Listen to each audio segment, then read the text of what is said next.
Thank you for tuning in to Hatchet Chat. This is episode, what are we on, Snax? 9? Number 9, yes, sir. And in the tradition of Run DMC's 1987 Christmas and Hollis, we are here with a hip hop tradition, which is the Christmas song, and in ICP's case, the Christmas EP. So, Snax, when did this flavor drop? 1994, just like the last EP we did, same year. And it was re-released by Island 3 years later in 97. 97. And then, but the important thing to note is that on the EP, it was not called the Carnival Christmas. It just said ICP Christmas, right? Was it a Carnival Christmas? Yeah. Yeah, absolutely. Yeah. The homie Danny Doomsday, shout out Danny Doomsday, he's helped us with some research as well, did indicate that it wasn't originally called Carnival Christmas, and you can see that because I think this is actually an original pressing, and nowhere on it does it say Carnival Christmas. It just says Xmas ICP. And the reason we know it's original pressing is because you were telling me that on the back it has a phone number of Psychopathic's old phone number, so that means it's the first pressing. So that's pretty rare, right? According to Discogs, yes. I just learned that this morning, but I think this is in fact, apparently it has the original one has a certain phone number, and this has that phone number. Have we called it? No, I have not called it. Okay, maybe we'll call it another episode. All 3 songs are about killing Santa Claus. Every song focuses on that plot twist because Santa does not bring the same gifts to the poor children that he does to the rich kids. Why? Because Santa is, spoiler alert, our parents. So they kind of, I don't mean to, to break any hearts, but that is the theme throughout this EP, which ties into the Dark Carnival idea that the underclass, the disadvantaged people are in a trailer or in the circus wagons, like in the How Many Times video, right? Being gawked at by the rich people like circus freaks. And this does stay true to mythology, and it stays true to a theme. Let's talk about track 1. Absolutely. Santa's a Fat B-tch, probably the quintessential Juggalo classic. To this day, probably the, most classic ICP Christmas song. And like you said, has a pretty ridiculous sounding title. It sounds a bit silly, but a pretty insightful look to how poorer kids would look at Santa, resentful and angry because, they're not getting the same gifts that they see wealthier people get. So basically, diss song to Santa Claus, and it's hilarious. And the re-release has this song, and it has Red Christmas. Yeah, exactly. Right, and that has on the cover Santa shot in the head. It's kind of a graphic, amazing cover. And like we talked about at the end of last week's episode, it charted in the top 200, the re-release, which is kind of cool. So I wanted to talk about 2 very profound literary devices that Violent J uses on this album, and I think it's interesting talking about the poetry of ICP. So he uses this literary device called a metonymy. And a metonymy is when you substitute the name of an attribute or an adjunct for what they mean. So, for example, you talk about the track, like I'm going to the track, meaning I'm going to the horse races. I wanted to read an example of metonymy by Emily Dickinson. It's the song. This poem's called "Success is Counted Sweetest." Mm-hmm. Success is counted sweetest by those who never succeed. To comprehend a nectar requires sorest need. Not one of all the purple hosts who took the flag today can tell the definition so clear of victory. As he defeated dying on whose forbidden ear the distant strains of triumph burst agonized and clear. So the example of metonymy in that poem is the flag. She even capitalizes it. A flag meaning this extended metaphor for victory. So Jay uses this in the chorus. He goes, "If I hear him land on my roof, I'ma bust your ass in the two hoo hoo hoo hoo." So he uses 2 metonymies. So that the person's ass, meaning their whole body, I'm gonna beat you up in the tooth, in the face. The tooth becomes a metaphor for the head. So I just realized he's using figurative language in a way not too dissimilar from Emily Dickinson. And in her poem, she's talking about the disassociation between the victor, the haves, and the have-nots. And that's the whole premise of the Dark Carnival. So I just was today when I was jogging, I was like, we got to talk about that. So it's a stretch, but you feel me. No, that's that MC Lars lit hop knowledge, Juggalo flavor. Wig blown back. He talks about Santa got him a little half chunk of dog poop. Yeah. That's like always was like, does Santa actually bring feces, or is that just like a symbol? I don't know. Hard to say, man. Santa shouldn't do that. Okay, and then the chorus is like they do it in the falsetto voice. Are there any ICP songs where they sing in that weird high voice? Santa Claus is a fat. Can you think of any other? Not like that, because that actually sounds like them. Especially you can hear Violent J doing the falsetto. I cannot think of another example like that. The thing about a lot of ICP choruses that makes them so dope is that, like, if you weren't a fan, it's so whack and weird, but you listen again and again, you're like, oh, okay. Like, I'm so used to that chorus. The first time I heard it, is like, this is like not traditionally good singing, but like, Right. who cares? Who cares? It's fresh. Exactly. And then under the last chorus, they have the Jingle Bells melody, which of course is a license-free thing. But then at the end, he has the Buck Owens, Here Comes Santa Claus Again country song, which made me think of, at the end of the Cypress Hill, Insane in the Brain, the country song goes, I think I'm going crazy. It made me think about that. Yeah. So, 100%. I think there's a few tracks like that kind of have similarities to Cypress Hill production, and that it's just very reflective of that era in the early 90s. Buck Owens, so the guy they sampled, that song, the Beatles actually covered him, and he's from Bakersfield, and he was on the forefront of this genre called the Bakersfield Sound, which was kind of like this country, Northern California country music. And he has this really famous song called Act Naturally that the Beatles covered about being sad.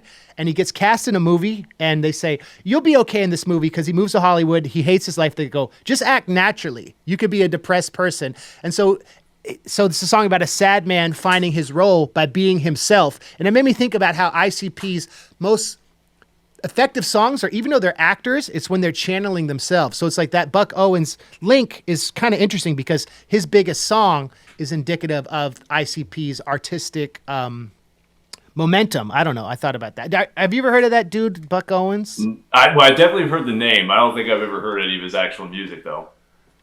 Yeah, I knew about that because I knew that song, and I looked it up. It's like, oh, it's Buck Owens. So it's kind of a connection with the ICP's whole thing, right? Act naturally, be true, be real. But anyway, let's keep it moving, because I could talk about unrelated things forever.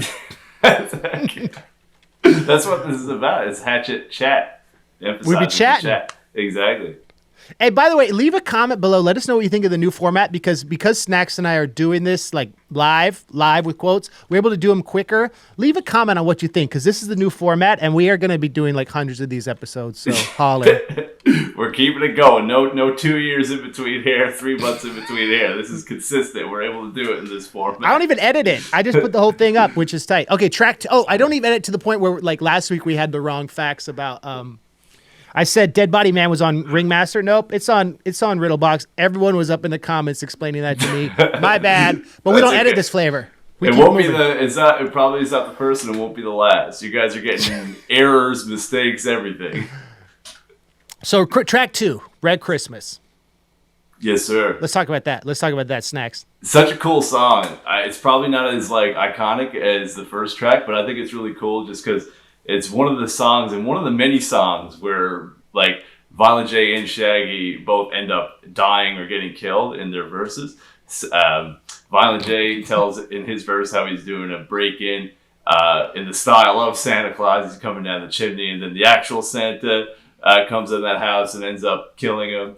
And then Shaggy has a verse where he actually befriends a snowman, but then, of course, when the snowman starts melting, he actually says to Shaggy, we're friends, so you gotta die too, and he ends up killing Shaggy. So the snowman does. Yeah, the snowman kills Shaggy. So very interesting song. I actually love it as much, if not more, than the first song, just because the stories are so bizarre and hilarious.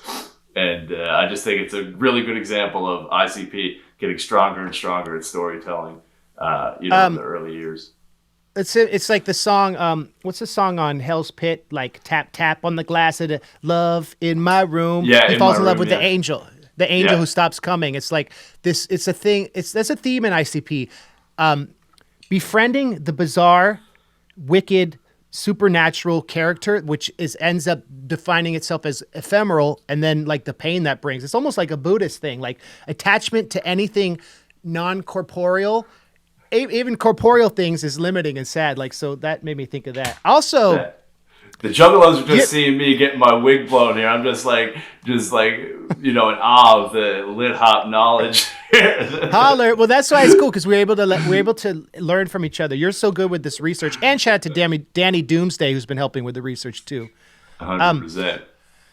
Okay. Also, the intro to this song made me realize that, like, yo, Flavor Flav and Shaggy 2 Dope have a similar role. Like in Public Enemy, Flavor Flav will always be like, yo, Chuck, how you doing, man? Tell them about social justice. And this song starts out with Shaggy doing, it feels almost like a Flavor Flav impression. I remember when I got into Public Enemy, it was after I was an ICP fan. I was like, oh, that's what Shaggy's doing most of the time, like being the out of control, wild hype person. And this song, he's very much channeling Flavor Flav, don't you think? Absolutely, 100%. I think like he goes back and forth between like a hype man and rapper, especially in their early years, and really still to this day, honestly. I would say he's a better rapper than Flavor Flav. No disrespect, Flavor Flav. Do you know that horror movie called Black Christmas? Have you heard of it? No, I don't think so. It's like a horror movie about Christmas. When I saw Red Christmas, that's a similar theme, like taking the color instead of White Christmas or whatever and making a different color. I also wanted to say Jay's flow is so weird on this song, man. Yeah. It's like I don't know if I like it. I do. I actually love it, but it's like he is definitely not afraid to just kick it in however unorthodox fashion.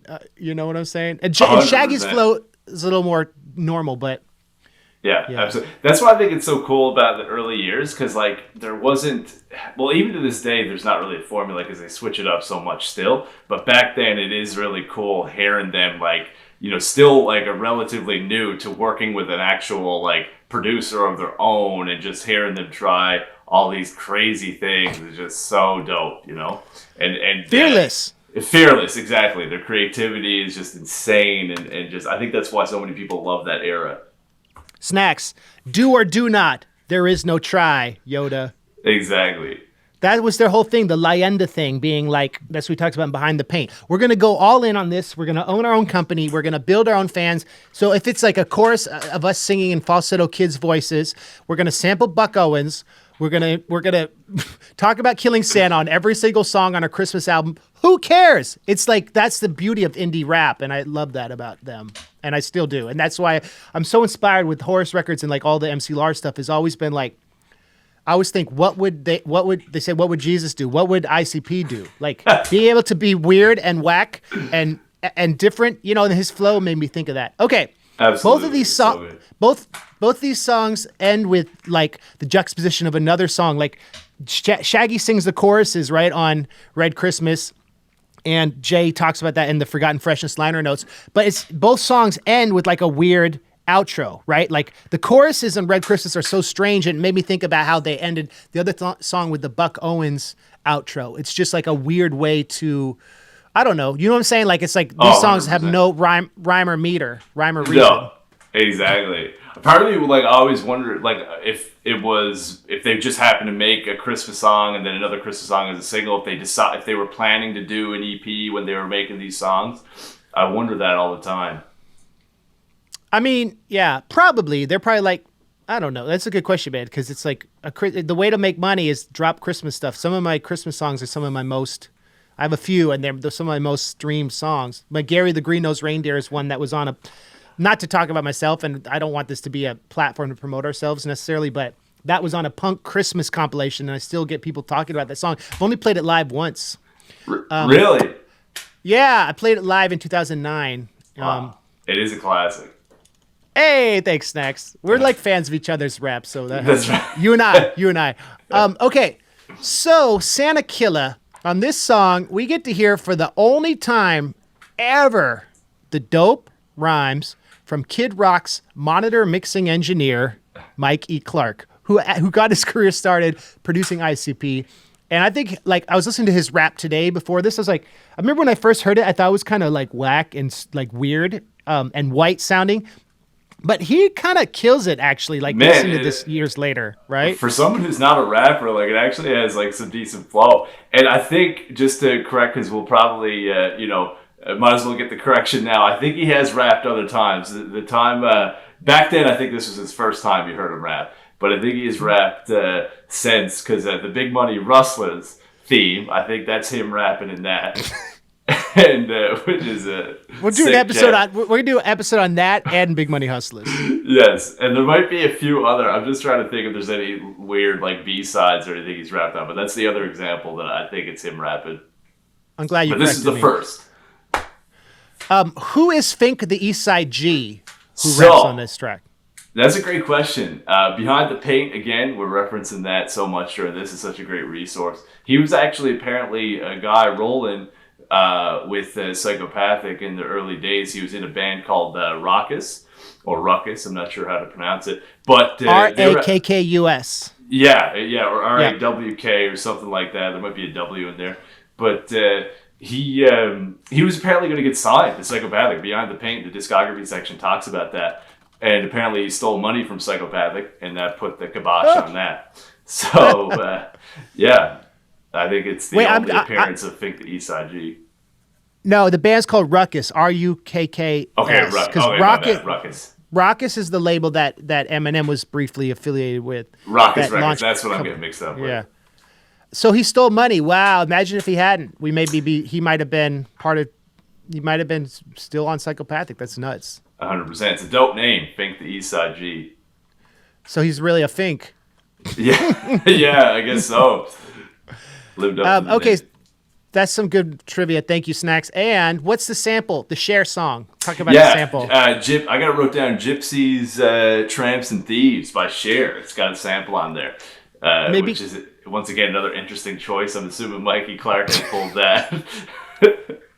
Well, it's crazy because then Fink was a gypsy, tramp, and a thief. So there you go. Hey, exactly. If Fink the Eastside G, if you're watching, leave a note in the comments, and man, you will that'd be be forgiven. amazing. So this is huge. This is huge. My wig is like all the way back in the ocean. This is the first song, you told me this, that used Whoop Whoop. This is the introduction of Whoop Whoop. Yeah, that now allegedly, that is on Wikipedia only, and when I read it's speculation. But when I read it, I can't think of any earlier examples. So I think let's go with it then. Yeah, because Stomp on Tunnel of Love, is one of the earlier ones. That's early. Like, I just can't think of any earlier examples. So I think that whoever wrote that in Wikipedia is correct. So what? Do you know the whole line, or is it like an ad lib at the end? No, I should have wrote it down. I can't. I can't even remember how it's used in the song. I don't think it's like. I can't remember. That's all right. Don't worry. Stale about point it. for us. We should have wrote that down. No, it's okay. But I want to talk about literary device number 2. I'm doing the number 2 at the camera. So Jay uses ICP uses this all the time. When I do workshops with schools, like with cool teachers, I definitely get into ICP onomatopoeia, right? You know what that is, like when you take a sound and emulate it. So most classic rap example, KRS One, whoop, whoop. That's the sound of the police, right? Right. So check it out. I hear bells, jing-a-ling-ding, jing-a-ling-a-ding-ling-ling. Wait, he goes, I wrote down, jing-a-ling-ding, jing-a-ting-ling-ding-a-ling. That's so tight. Yes. He nails it. Almost like the ring-a-ling, ding-a-ling ping master. He does that a lot. Oh, actually, that's really similar. This maybe, yeah. Oh, Jay, you and your he loves Emily Dickinson. E. Cummings is good with the onomatopoeia. He channels E. Cummings. Okay, so when I was jogging today, I was like, man, 4 songs. I freaking love that there's 4 songs. And I'm like, oh, it's really only 3.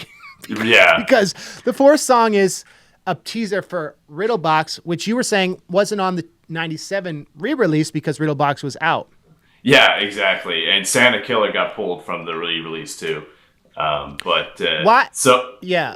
Behind the Paint says they're outdated, and obviously that makes sense with it's coming because by the time the Island reissued it, Riddle Box is out. But I guess Santa Killas maybe because the whole Fink the Eastside G thing. But I didn't think about that. Yeah. Yeah. That it's super cool because that means that we're getting close to that mighty number 3. I'm gonna start crying. I know. I think that I was gonna say that I always wondered if Santa Killas was removed because Mikey Clark was like, yeah, I'm not trying to get my raps out there, but it was probably because homies stole their money and they're like, we're not trying to put our boy on anymore. It could be, right? Yeah. It doesn't go into detail. Behind the Pain just says that the other two were dropped and because of being outdated. So it kind of like refers to both of them being outdated. So that's what I thought. But it could have just been that like they didn't think it was fresh enough or something. I have further speculation, and this is so back in the 90s, I think, and music industry heads can correct this. To have a single, you could only have a A side and a B side. And so it was in the top 200 singles for the holiday records. So maybe they knew if we have a third song, it's going to be harder to chart. I don't know. That's just a theory. Maybe that not. Could be. You That's feel a me? good theory. I feel you big time. And then all three are on Forgotten Freshness, right? Right? Actually, I don't think Santa Killas is on Forgotten Freshness because I was actually looking there the other day to do research. I wonder where I first heard it. Yeah. Hold on. Let me see if I can get it here. That's interesting. Oh, you got the primary sources, dog. Yeah, I think Red Christmas. It's just Red. Oh, hold on. I think it's just Red Christmas and yeah. And Santa's a Fat B-tch. No Santa Killas on. I wonder where I first heard that, man. I wonder, like, did they put? So I wanted to talk about. I just learned about this today.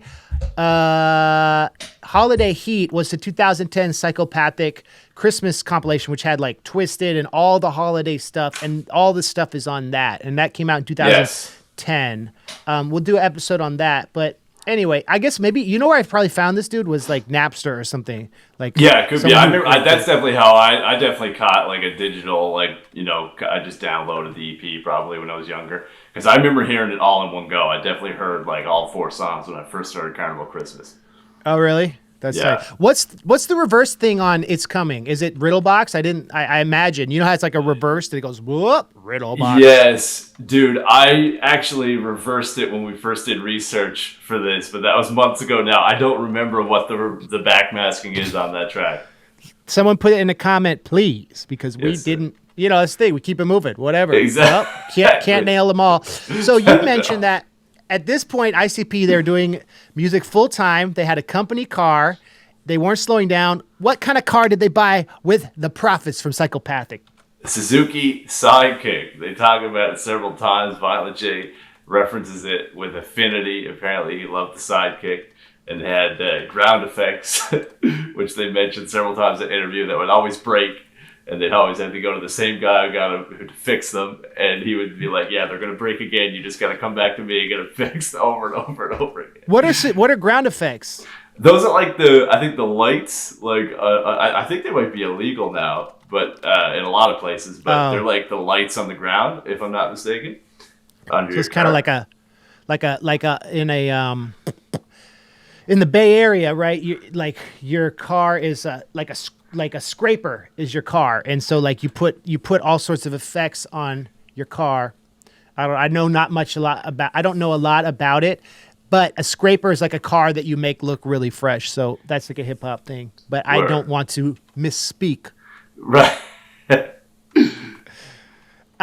So next week we are going to talk about Project Born's debut, and like we debated for a while if we were just going to do ICP, but since we're going weekly. Man, we're going to do the whole Psychopathic catalog because there's ABK, there's Boondocks, there's Twisted, there's Blaze, there's Dark Lotus, there's Psychopathic Riders, there's Isham. Who am I missing? There's all the side projects. There's all the mixtapes. Am I missing anyone? There's Zug Island. There's Zug Island, Legs, Jump Steady, Legs Diamond, Jump Steady, Blase Rose. But we're not. Boondocks. No disrespect. Boondocks. We're not going to talk about the Magic Ninja re-releases or that because this is Hatchet Chat. This is not Magic Ninja Chat. Even though shout out to Magic Ninja because they sent me the whole discography. I love them. George, shout out to George, but that might be a different series. But we're going to do the Psychopathic story, and then maybe we'll do the Magic Ninja story because we're not trying to take sides. But yeah, I mean that's a whole controversial thing, which I don't think we need to get into in this long episode. Not in this episode, but it's going to be inevitable that future episodes it'll probably come up again. again and again. How could it not? I mean, we even last week we talked about Shaggy's Psychopathic Soldier, right? From FDFO MF. Exactly. And that's the song. So if you want to know some background, but that's what's up. Jamie Madrox liked one of my comments on his Instagram the other day. So nice. It's all good. It's all good. Keep it moving. I'm such a fan of everyone in this. Oh, dude. So I don't take a side because it's just crazy, though, the business, right? It is. It's crazy, but you never know what the future holds. And we've said it before, and we'll say it again. If Bret Hart could come back to the WWE, who knows what'll happen with Psychopathic and Magic Ninja. So real quick, we're going long, but this the Montreal screw job, right? That was the Bret Hart thing. Yeah. Like, for those of you who don't know, I know nothing about wrestling, but I know this that he didn't want to give up his championship belt, and so in Canada they ambushed him and he lost. They put him in like a hold, and then he went and punched Vince McMahon in the face backstage. Am I right so far, Snax? Yeah, for real. Yeah, basically, Shawn Michaels had Bret Hart in a submission. Of course, wrestling is choreographed. Bret Hart didn't think he was losing that night, and the ref got the bell guy to ring the bell as if Bret Hart tapped out, but he didn't. So it was like a real double cross in what is normally a scripted, competition. So a screw job is when you like screw someone over. Is that a wrestling term, or is it okay? Yeah. Well, I think so a general term, right? Yeah. So the question is, Jay at the Gathering in 2018 was like, at his seminar, was like, we're done talking about Twisted, Dark Lotus is over, blah, blah, blah, blah, blah, blah, blah, yada, yada, yada. But you still see Twisted on Warped Tour, and they sell shirts that say whoop, whoop. They talk about Juggalos. They cover First Day Out. So it's a question, which is an ICP song, a question of whether they're keeping kayfabe, right? Which means like if they're playing the characters, or if Monoxide and Violent J are sipping cappuccinos right now, talking about the Dark Lotus reunion and being like, we got them on Hatchet Chat talking about it. We're actually boys. I'm sorry that I used your platform to launch my career, and now I'm like acting like I didn't need you, but we're actually boys. Ha ha ha. Could that be happening? As much as I would love to think that is happening, I don't think right now that's happening. But in the future, I don't think that there's any no reconciliation is impossible. I know that they have been very clear that it's final and complete, but I think never say never. They say never in the wrestling business, and the Bret Hart thing is an example of that. And I think never say never is a good example in the music. It's a good saying for the music business too. So who knows, Juggalos? Bret Hart returned. That's the point. Yeah, that's the whole reason we talked about it. So the question is, will Twisted be at the Gathering in 2047? I mean, would they make a bunch of money? Are people over it? I don't know. I really don't know. I know that if they reconciled, I would be over the moon. I think. Yeah, me too, man. Honestly, and I can't speak for the whole Juggalo world, but I think that it's taken the wind out of some people's sails because we grew up, and I don't think we plan to get into this much on this episode, but I grew up looking at Psychopathic almost as one band, and sure, man, sure, Dark Lotus especially, right? Exactly, and they were just in the era I got into them in the early 2000s. They were always on each other's stuff, and like even my friends who weren't into Psychopathic, I think admired how close they were as artists and stuff. So people have said it many times when they split up. It was like their parents getting divorced. So it's I think a lot of Juggalos would be very, very excited if there was ever a reunion or a reconciliation. Yeah, so who knows? Totally. And I mean, wasn't Shaggy on a mixtape on a Magic Ninja artist? Yeah, or almost. And then someone was on Light's album. Well, yeah, Light was actually, I think, again on a MNE artist album, I think. And so Snax, let's sign out. Where can people find your music? Your flavor. Oh man, best place to be, www.mcsnax.bandcamp.com, MC Snax with an X, and I'm on all the social media. If you search up MC Snax, you'll find me. Snack hard, snack often. That's the one of your songs, right? Snack hard? Yes. Yeah, snack hard, snack often. I love that one. I also have you have a new album out. I'm on it. It's called I said the name wrong last week. Someone would like to speak with you, right?